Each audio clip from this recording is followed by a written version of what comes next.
মায়ের মতো অভিনেত্রী হয়ে নয়, চলচ্চিত্র পরিচালক হয়ে শোবিজে পা রেখেছেন দিতি কন্যা লামিয়া।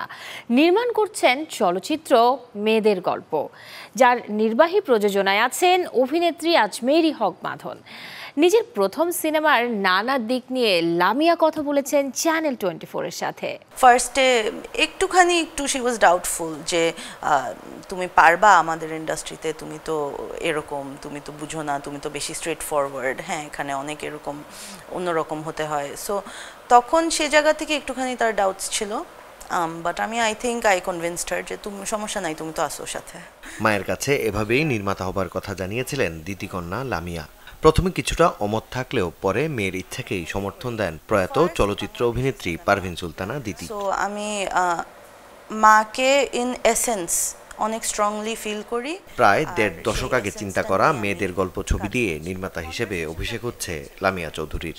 ভাবনা আগে হলেও সংশোধিত চিত্রনাট্যে থাকছে বর্তমান সময়ের বিভিন্ন পেশার নারীদের না বলা নানা কথা। নারীর যে একটা ভয়েস আছে,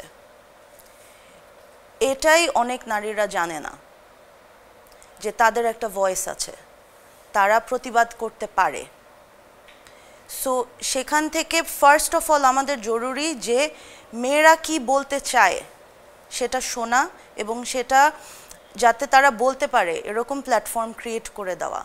সো আমার সিনেমাটা যে একটা ফিমেল পার্সপেক্টিভ থেকে হচ্ছে, এবং এখানে শুধু একজন নারী না, 6 জন নারী, হয়তো আরও বেশি নারী, তাদের পার্সপেক্টিভ থেকে তাদের স্টোরিটা আমি তুলে ধরছি, একদম একটা ওদের ইউনিক পার্সপেক্টিভ থেকে। মেয়েদের গল্প ছবিতে লামিয়ার সাথে নির্বাহী প্রযোজক হিসেবে আছেন সময়ের জনপ্রিয় আরেক অভিনেত্রী আজমেরী হক বাঁধন। আলাপচারিতায় লামিয়া জানিয়েছেন তার ছবিতে বাঁধনের যুক্ত হবার গল্পটাও। বাঁধন আপু আমার আম্মুর খুব প্রিয় একজন মানুষ ছিলেন, এবং একসাথে তারা কাজ করতেন অনেক। এবং আমার মা মারা যাবার পর বাঁধন আপুকে আমি আরেকটু চিনতে পারি, বিকজ অনেক সময় বাঁধন আপু আমার আম্মার বার্থডে হোক, মৃত্যুবার্ষিকী হোক, সেই সময়গুলোতে আমি বাঁধন আপুকে আমার পাশে পেয়েছি।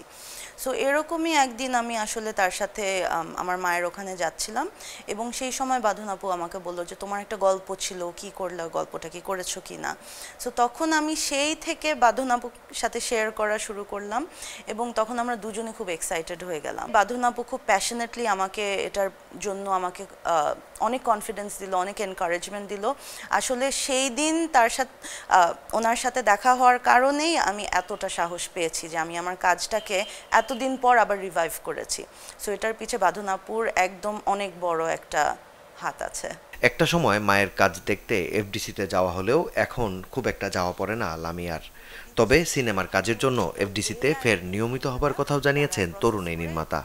আগে যেতাম, মায়ের শুটিং থাকতো তাই, এখন তো মায়ের শুটিং নাই, বাবার শুটিং নাই, এখন আসলে কেন যাব।